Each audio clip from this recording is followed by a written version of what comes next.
আজকে আমি সাধারণ জিনিস দিয়ে অসাধারণ মজাদার একটা খাবার বানাবো।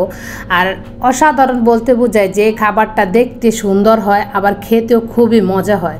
আমি এর জন্য বলেছি আর যে এই সাধারণ জিনিস দিয়ে অসাধারণ খাবার বানিয়েছি। আজকে আমি একটা এই ব্রেড সাসলিকটা বানাবো।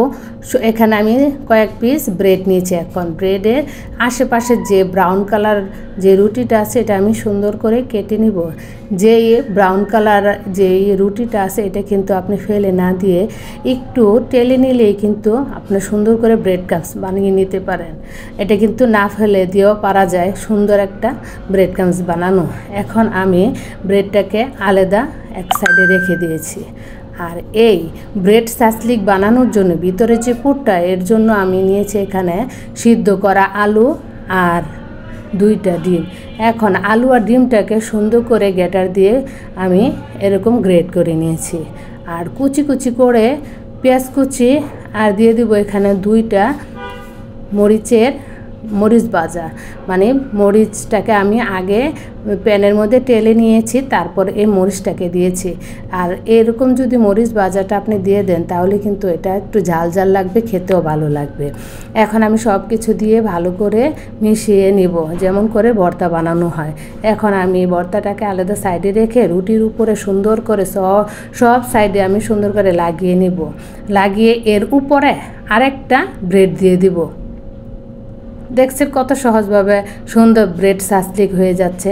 এখন আমি একটা নাইফ দিয়ে 4 কোনা করে 4টা টুকরো করে নেব, সমান করে নেবেন, তাহলে আপনি যখন সাসলিক কাঠির মধ্যে লাগাবেন তখন কিন্তু সমানভাবে হবে। এখন একটা সাসলিকের কাঠি নিয়েছি, এখন মাছ বরাবর এরকম করে লাগিয়ে নিব। কত সহজভাবে আমি এরকম মজাদার একটা সাসলিক বানিয়েছি। এই ব্রেড সাসলিকটা খেতে আপনি যদি না বলেন কাউকে, যা মেহমান আসলে যদি মেহমানের সামনে দেন কখনোই বুঝতে পারবেন না যে এটা কি দিয়ে বানানো হয়েছে। এখন আমি সবগুলো কাঠির মধ্যে আমি এমন করে ব্রেড দিয়ে আমি সাসলিক কাঠির মধ্যে লাগিয়ে নিয়েছি। এখন এটা সাইডে রেখে দিব। এখন এই দিকে একটা সুন্দর একটা ব্যাটার বানিয়ে নেব। এটা আমি আটা নিয়েছি আর এখানে পরিমাণ মতো লবণ দিব, 1/2 চামচ পরিমাণে মরিচের গুঁড়া, জিরার গুঁড়া আর ধনিয়ার গুঁড়া দিব। দিয়ে তারপর আমি একটু পানি দিয়ে সুন্দর করে ব্যাটারটা একটু পাতলা করে আমি গুলবো। এটা কিন্তু ভারী হলে আবার ব্রেডের মধ্যে লাগবে না, এই জন্য একটু পাতলা। দেখেন কেমন পাতলা, এরকম করে পাতলা করে আপনি এই ডোটাকে করে নেবেন। ডো না, এটা হলো ব্যাটারটাকে তারপর আমি উপরে রেখে আমি সাসলিকের কাঠিটা উপরে রেখে আমি চামচ দিয়ে সুন্দর করে সব সাইডে লাগিয়ে নেব। এটা যদি ভালো করে না লাগান তাহলে যখন ব্রেড ক্রাম্বসের মধ্যে আপনি কোট করবেন তখন এই ব্রেড ক্রাম্বস এর মধ্যে লাগবে না।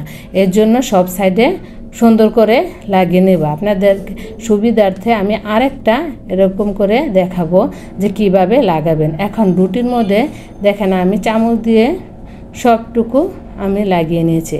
এখন ওখানে সাসলিকের কাঠিটা এই ব্রেড ক্রাম্বসের উপরে একটু সামনে, ব্রেড ক্রাম্বসের উপর আপনি কাঠি দিয়ে এরকম করলে চাপ দিলে দেখবেন সুন্দর করে এই ব্রেড ক্রাম্বসগুলো এর গায়ে লেগে যাবে। যেখানে না লাগবে সেখানে একটু হাত দিয়ে লাগিয়ে নেবেন, তাহলে কিন্তু হয়ে যাবে।